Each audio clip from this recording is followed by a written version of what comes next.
Okay guys, I want to show you how to sharpen the blade on your mowers, and it doesn't matter whether it's this riding lawnmower, any riding lawnmower, or a push mower, a push lawnmower, you know, with the Briggs & Stratton engine. They're all going to be the same, and they're all going to use a 9/16. So all we're going to use is a 9/16 and a grinder.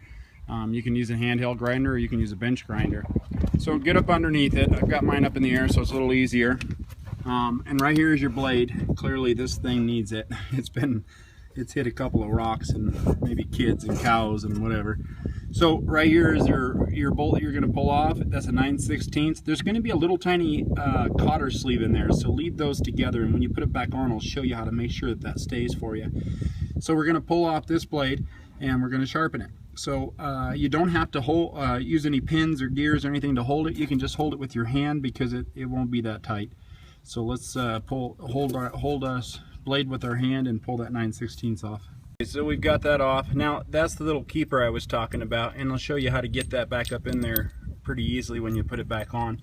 And we pulled the blade off. Now the blade, if you're staring at the vehicle the way I am, I'm looking at the front of the vehicle right now.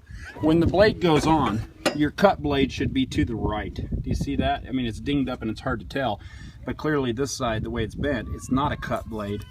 That is. So your cut blade should be to the right when you're staring at the propeller. So if it turns counterclockwise, which it does, that's where the cutting comes in. This front side will cut, and the back side will cut as it's coming around. So remember that. The other thing is you can just look at the marks how it came off, unless you're really going to clean it up. But clearly the washer was on this side, so it was flat that way. It's essential that you get that put back on, or it's not going to cut right, especially if you're going to spend the time sharpening it anyway. So let's go ahead and get this sharpened, and we'll do the other one, but I don't think I need to make a video for that. It's the exact same way. So we'll go ahead and get this sharpened. So again, there's a couple things we can use. There's a bench grinder, or just a little 4.5 inch grinder, and I like using these because they're quicker. So I'm just going to sit here and I'm going to hold this like that, and here's my cut side of the blade. This is the side that doesn't cut, so I'm just going to cut it. Now if you look, there's always a spot where there's an angle, a little bit of an angle. You can see the direction that the blade was cut on. Try to cut it again like that. It doesn't have to be perfectly sharp, but these manufacturers spent years trying to find out the best cut and what angle. So it's not going to make up a whole bunch of difference, but it does matter if you can try to keep it a little, you know, a little bit like that one. Here clearly on this side you can't see the angle. Here you can. So all I'm going to do is just hold my grinder on that same angle right about there, and just run it up and down, up and down, up and down, the exact same pattern until I get a little bit of a sharp edge. If I got nicks and stuff there, it don't matter. I mean, it does, but it doesn't. Don't go cutting all this perfectly flat and then sharpening it, because you'll lose your angle and the thickness of the blade. But I mean, I guess you do whatever you want to do, but in this case I don't, because I try to keep the manufacturer's edge, if you would, the direction of the edge, the best I can. So let's go ahead and do that.